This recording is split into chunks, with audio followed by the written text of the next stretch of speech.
Crime and Bollywood, a brand new series, starts June 24th, 9:30 p.m.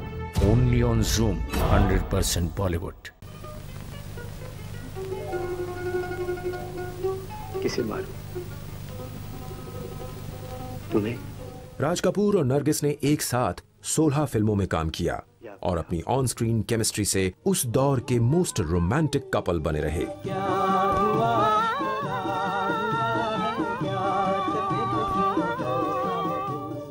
लेकिन 1956 में release हुई film जागते रहो के इस आइकॉनिक सीन के बाद दोनों को एक साथ कभी सिल्वर स्क्रीन पर नहीं देखा गया।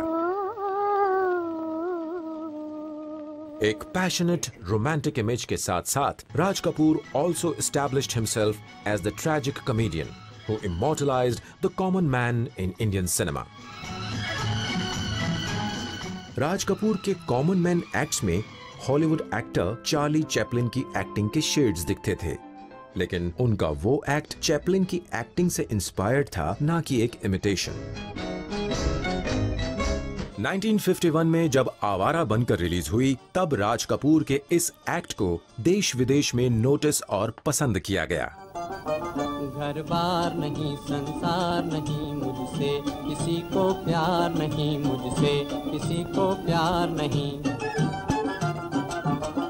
सुनसान नगर अनजान डगर का प्यारा हूँ, आवारा हूँ। See, Raj Kapoor set a certain style of acting, you know, which was unique to himself.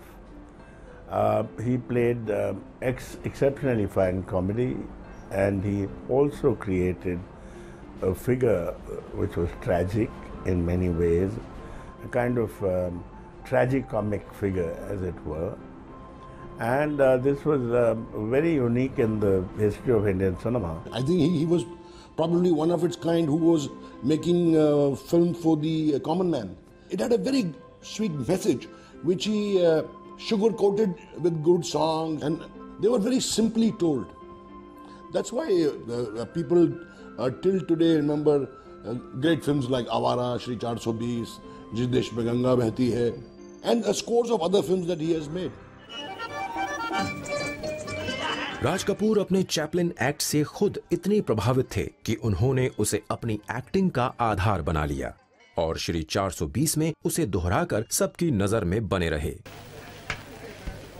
Thank you boss, thank you. जो किरदार वो निभाते थे वो एक आम इंसान का था, जो डायलॉग बोलते थे वो एक आम आदमी कनेक्ट कर सकता था कि हाँ मैं भी ये डायलॉग बोल सकता हूँ। वो उनको एक होप देते थे, वो एक मैसेज देते थे, एक सोशल मैसेज देते थे in an entertaining way, in an engaging way, and I think that's the greatness of Raj Kapoor cinema. ये भी कोई इंसाफ है? अपन तो नौकरी छोड़ के आ गए। ठीक किया। Raj Kapoor's connect with his audience dominated most of his acting career, but surprisingly, जब उन्होंने अपने कॉमन मैन एक्ट को अपनी मोस्ट एम्बिशियस फिल्म मेरा नाम जोकर में दोहराया, तब it was rejected both by the audience and the critics. मेरा नाम जोकर की असफलता के बाद भी राज कपूर फिल्मों में काम करते रहे और कल, आज और कल, खान दोस्त और नौकरी जैसी फिल्मों के जरिए सिल्वर स्क्रीन पर अपना मैजिक रिक्रिएट करने की कोशिश करते रहे।